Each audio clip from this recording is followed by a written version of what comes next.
folks, Kilt-Man here, Kilt-Man at your services. How are you all? Hope we're doing very, very well. Oh, by the way, greetings from fabulous KAB, Antonio Bay, top of the world. That's coffee! Coffee! Now that's the whiskey in the cup. Oh. The staff around here will be feeling the business end of this. They don't play by my rules. Anyway, folks, I did a big video yesterday on the fog. In fact, I've done many videos on John Carpenter's awesome movie, The Fog. And it kind of got me thinking, you know, there's loads of things you can do with it, and loads of props you could make. We've got the Blake figure coming out from NECA again. It came out a while ago and sold out. It's coming out again this year, and this time I will not miss out. But there's loads of great things to do with it. Like, I mean, look at that. You see this gets used in the movie. Whoa. You don't see it going in so much, but you hear the sound of it. Oh my God, grueling. And we have a little lighthouse here. And also, in all the 1,000,001 masks that I've got, I thought there's got to be something that looks a bit like Captain Blake, the leprous, marauding mariner from beneath the sea, who comes back to avenge, you know, the crime done to them 100 years ago to the day, 21st of April. And that's the only mask I can find that kind of approximates the look, the sort of long-haired look and cadaverous, dishevelled face of this marauder, played by special effects guru Rob Bottin as well. So anyway, he's there. But what have I been doing? Well, because Mrs. Kilt-Man said I could not actually afford to go to the pub. How dare she? How dare she tell the truth? Well, mainly because I'm going to be in the pub a lot the next day, because in the Euros it's Scotland v England. I won't say too much more about that, because... But apparently we've got the great Uri Geller on Scotland's side, because he nixed Scotland's chances years ago, and now he's trying to make amends, and he wants everyone to think positive thoughts, and Scotland will win. Oh, yeah, okay, right. It's going to take more than just Uri Geller. It'll take a fucking divine miracle, you know, to do that. Anyway, that's got nothing to do with the fog, has it? As the birds are now reminding me, no, it hasn't. It's got a damn thing to do with it, Kilt-Man. Get to the damn point. So, what have I been doing? Okay, well, there's a great sequence. The fog is built around great supernatural elements. The curse on Antonio Bay, the marauding maritime mariners are going to come back from the grave to seek revenge on the 6 conspirators that lured them to their dark and icy death beneath the waters around Spivey Point 100 years previously, because they wanted the gold that was on board Captain Blake's ship. Captain Blake and his crew were hoping to found a new community for their lepers.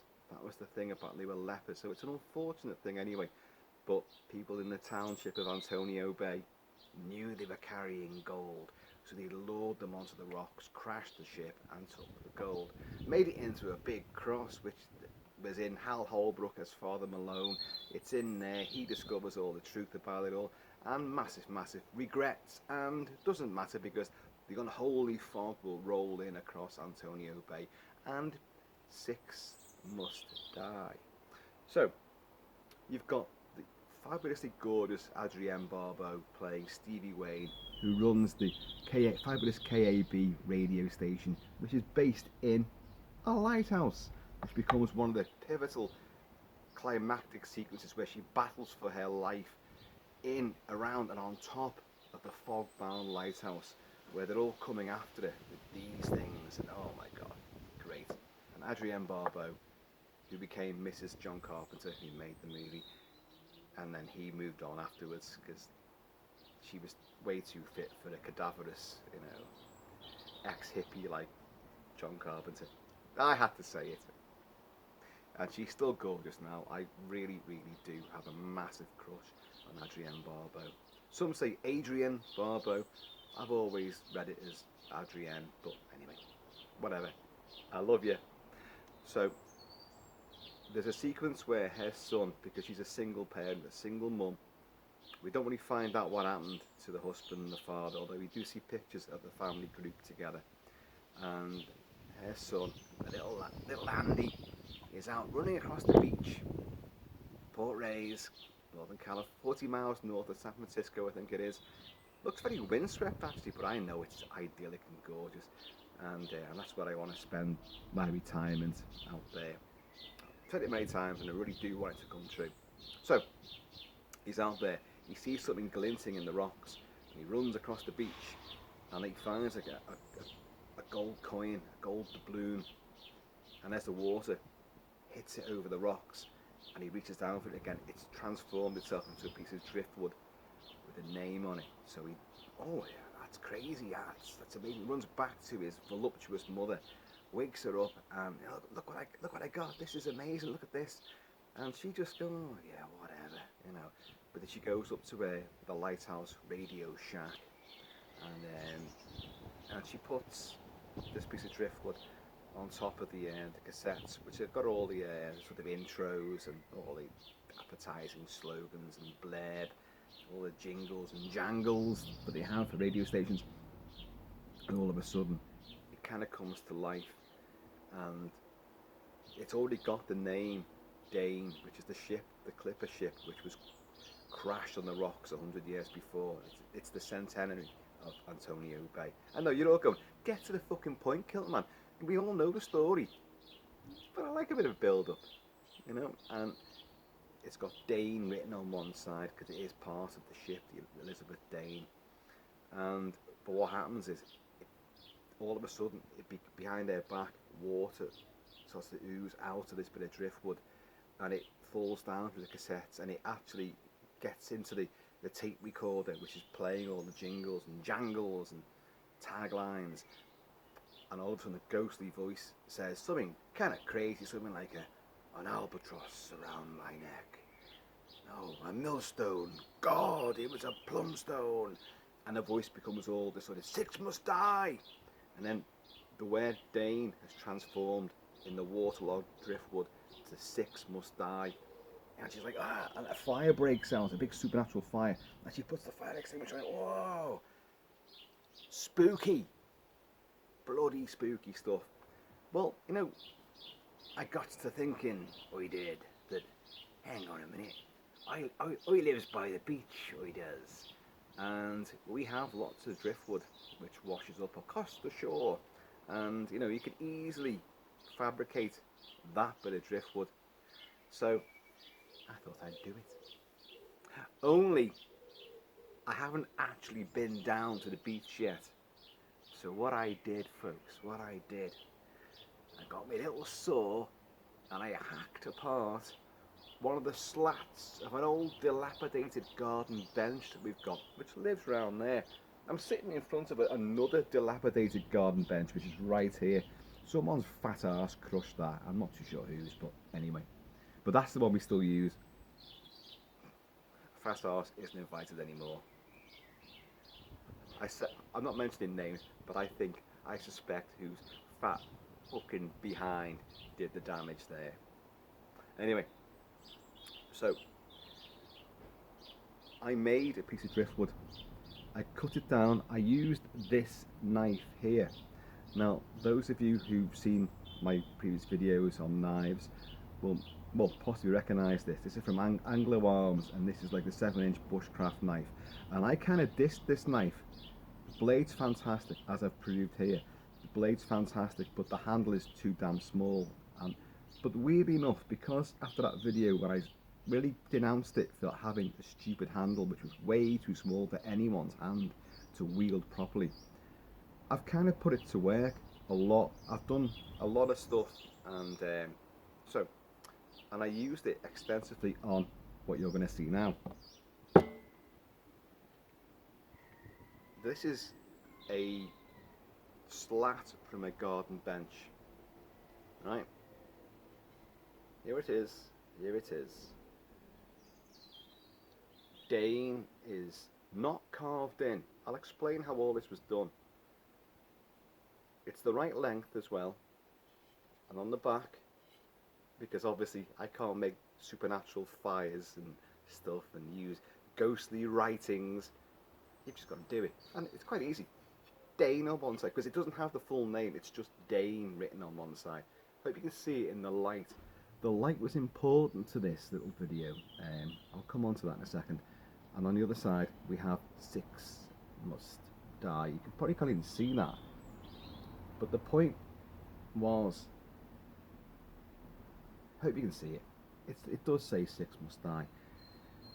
I used that knife there to carve this down. It was wood stained on one side, so because if you look at that driftwood in the movie, it's actually very, very clean, as driftwood, old driftwood is. It's kind of bleached, it's whitened, it's soft, and it's rounded. There's no sharp edges at all. So what I've done, before I go down to the beach, because I'm gonna get genuine driftwood, and I'm gonna make these, and I put the orca from Jaws and USS Indianapolis.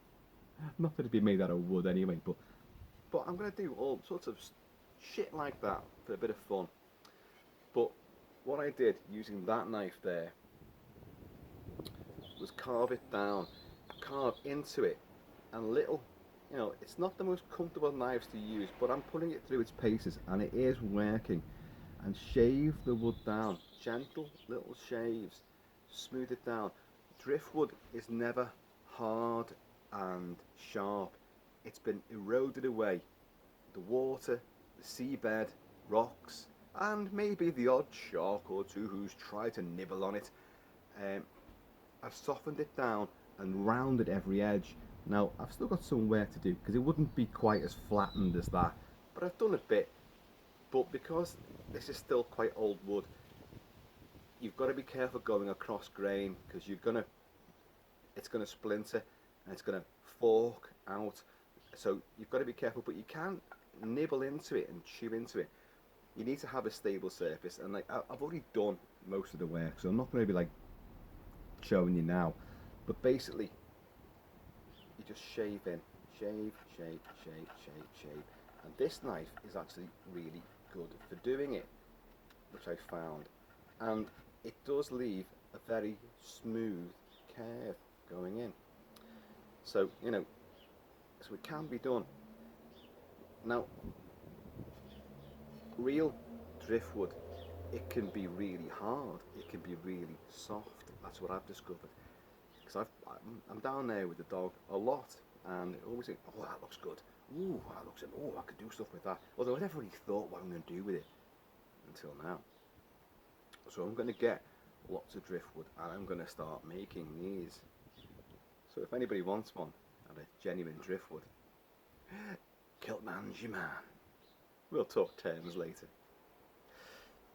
because I've got to put my business back on a paying basis, But so you chisel in, and oh, actually, there's a little bit which is still a little bit too sharp.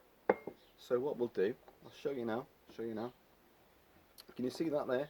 It's almost like I left it on purpose, you could say.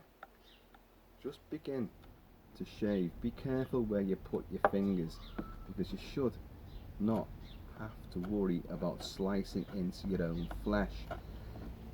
And this knife, some of you may know, when I was doing the blackboard for the Quint action figure from Jaws, I was creating the blackboard for him, and I did slice through that finger there. I don't know if you can see the cut there. It's all healed up now, but I'm doing this all wrong. Ordinarily, when I was doing all this and putting the cuts and the grooves, and I was shaving off the stainage, the wood stain, which actually permeates quite a bit of the wood. So you've got to do a fair bit of work. But as I said before, the driftwood you get off the beach, is very often very bleached, very white. And the driftwood that you see in the fog, and it's sitting on top of the cassette deck, all the cassettes are there, and it begins the water begins to seep through it, and it takes on a life of its own. It's very, very white, and you can see how soft it is. And now bear in mind, that was a prop for the movie, so, you know, this is genuinely handcrafted, you know, but, where was I? So I was softening out that, wasn't I? But I've cut into it, and if you, a genuine piece of driftwood off the beach will be nice and rounded. All the little grooves and cuts and dents in it will be nice and smooth. Then they're not hard, they're not, if they're old, they'll be lovely and rounded and curved and smooth. And the whole thing will be, if it's new, if it's just come off like the night before, well, yeah, it's going to have a, you know, a few sharpened shards and splinters on it. But considering this is from a withered garden bench, you know, that's not too bad. You know, I can run my fingers up and down all these edges and bits which I've grooved into. I don't know if you can see any of that, you know. I kind of wanted the sun is there, but it's behind these primordial bloody trees over here. So, you know, you're getting probably, I don't know, too much of a glint and not enough actual shadow. Gleam, I should say. Because the idea was, I used a pencil. You should carve it in to put Six Must Die and Dane on the other side. You should carve that in because it is indented, it is carved on the prop in the movie.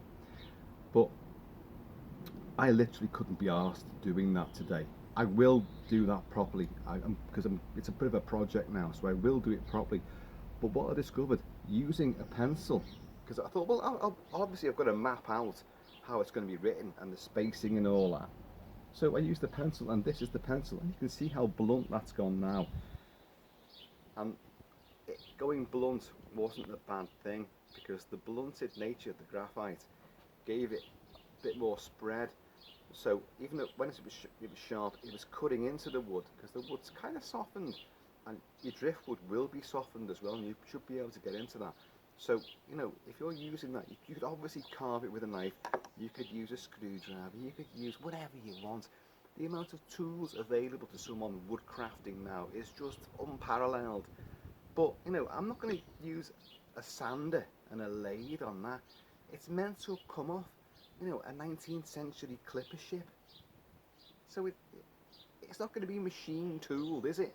Somebody sat, some wizened old bugger on the quayside, sat and carved and hammered in.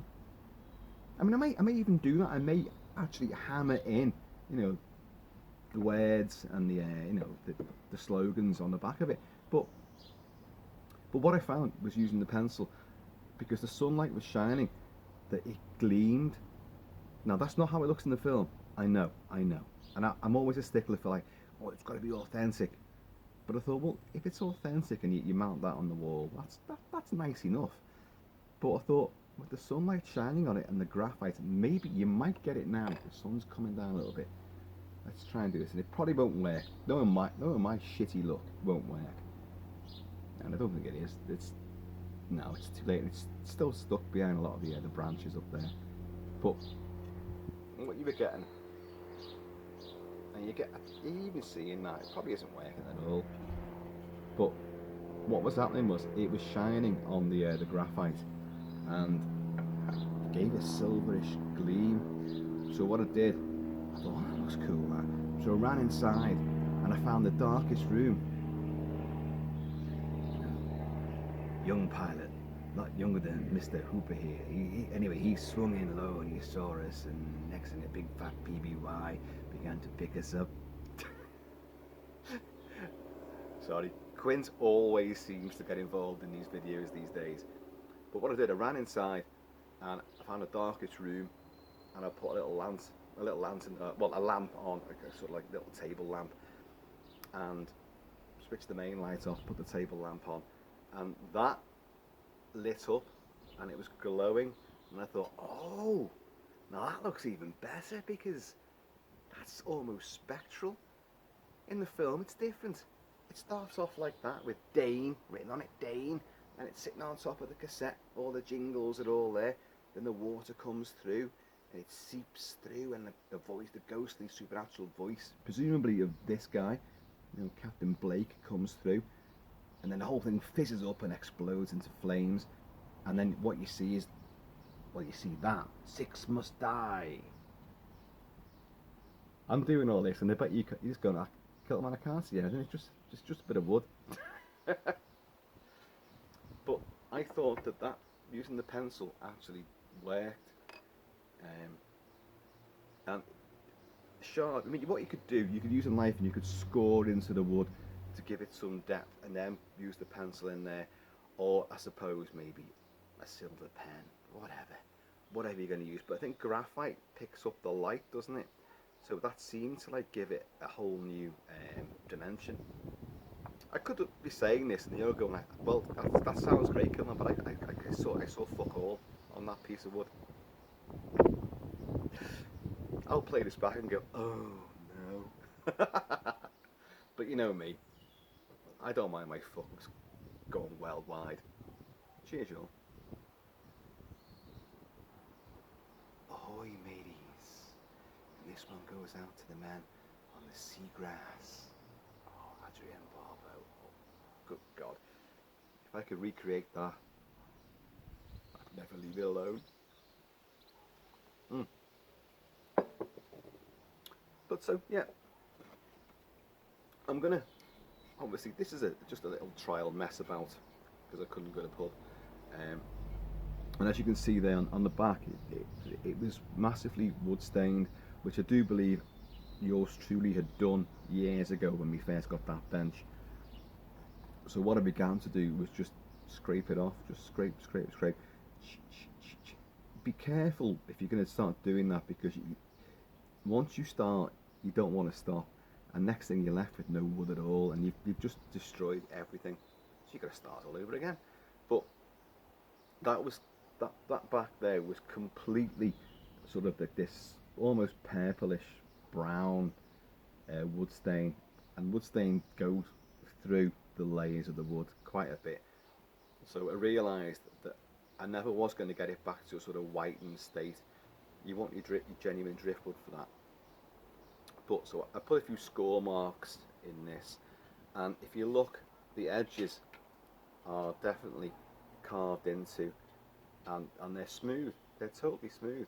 That knife was really good for doing that. You'll find whatever tool you need for the job, because chances are you're not going to find a piece of driftwood which is going to be the exact dimensions. And when I had to cut this down to make the dimensions for it. And but bear in mind, if you're going to do it, it's just Dane on one side, and it starts off right near the edge, and then 6 must die. But why only 6? Why did he stop there? Go and kill everybody, you know. I just wish the fog had more threat to it. Once you've lost the 3 guys on the seagrass, then one of them getting like the eye gouge you. Oh Christ. Once they've gone, then Dan the weatherman's gone, and Mrs. Cobritz has gone. Well, you're left with only one, you know. But I suppose the suspense comes in because you don't know who that's going to be, you know. But then John Carpenter manages to screw it up. Look, I know I've reviewed the movie, I've talked about it many times.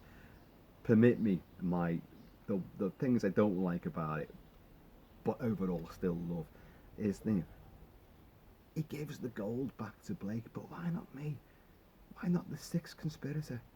Why not me, Blake? And then, you know, the fog's gone, and then the fog, this is daytime, the fog comes back to his bloody church, it seeps under the door, he turns round and he gets, well, it's okay, it's not a sword or a cutlass, whoosh, and then that great theme tune kicks in. I mean, it's a nice little twist ending. It ties in with the 70s vogue for like more explicit and jump scare horrors, but really speaking, it's a dumbass bit of narrative, isn't it? You know, it shouldn't have been like that. And you know, sorry, I've started scraping again. I don't believe it, because there's something therapeutic about whittling wood. I don't know if you can see this. I was stood up with this over the barrel before, round a barrel, and was just whittling away. And by the way, what I'm doing there is not how you should do it, but I'm just trying to show you, that you can, how the knife can cut in, but you should not have your finger up the top of that.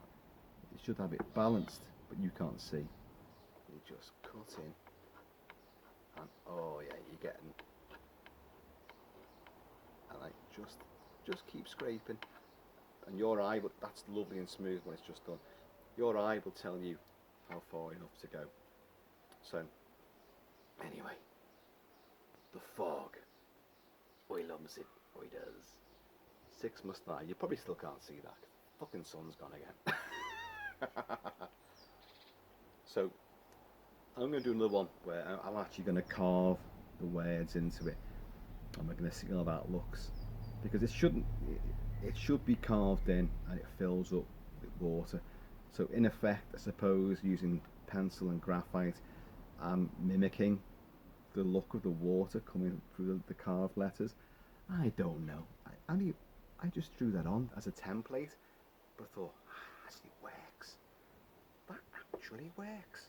My God, sir, it was like an albatross around my neck, a millstone, God, a plumstone. Anyway, folks, creativity knows no bounds. So let's just toast the Elizabeth Dane and her crew at the bottom of the sea, out in the water near Spivey Point, their eyes open, looking into the darkness. But it is told by the fishermen and their fathers and grandfathers that when the fog returns to Antonio Bay, the men at the bottom of the sea, out in the water around Spivey Point, will rise up and search for the campfire that led them to their cold, dark and icy death. Yes, I added a bit to that final line there. Anyway, folks, I've been and always shall be Kilt-Man at your services. So please keep it cool, keep it kilted, keep it Celtic, and like Yuri Geller, send your thoughts to Scotland for tomorrow night's game against England. It doesn't fucking matter. Scotland rugby, Scotland football. But hey, Anyway, folks, I'm going to see you all well before the fog returns to Antonio Bay. I can guarantee you that. Fabulous KAB and Adrienne Barbeau with those great big boobies.